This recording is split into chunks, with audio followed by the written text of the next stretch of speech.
আকিকা না করলে বাচ্চার কি কোনো ক্ষতি হয়? ইসলামে আকিকা একটি সুন্নত আমল। সন্তান জন্মের পর আল্লাহর শুকরিয়া আদায় হিসেবে পশু কুরবানি করে গরিবদের মাঝে বন্টন করাকে আকিকা বলা হয়।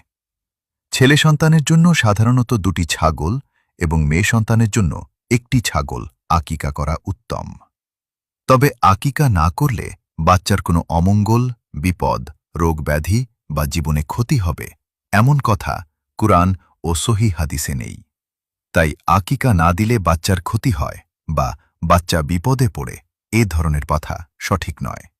রসূল সাল্লাল্লাহু আলাইহি ওয়াসাল্লাম আকিকার গুরুত্ব সম্পর্কে বলেছেন, প্রত্যেক শিশু তার আকিকার সাথে বন্ধক থাকে।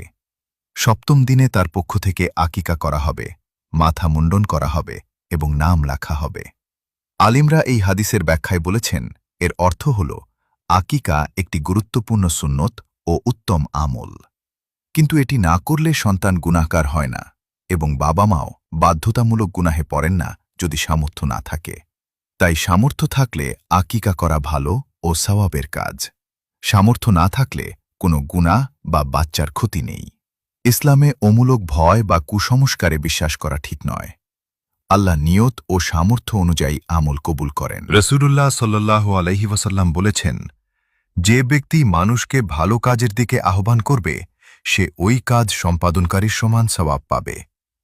তাই দেরি না করে এখনই কমেন্টে মাশাআল্লাহ বা আলহামদুলিল্লাহ লিখে পোস্টটি শেয়ার করুন এবং সওয়াবের অংশীদার হন। আল্লাহ আমাদের সবাইকে সঠিক জ্ঞান অর্জন করার তৌফিক দান করুন। আমিন।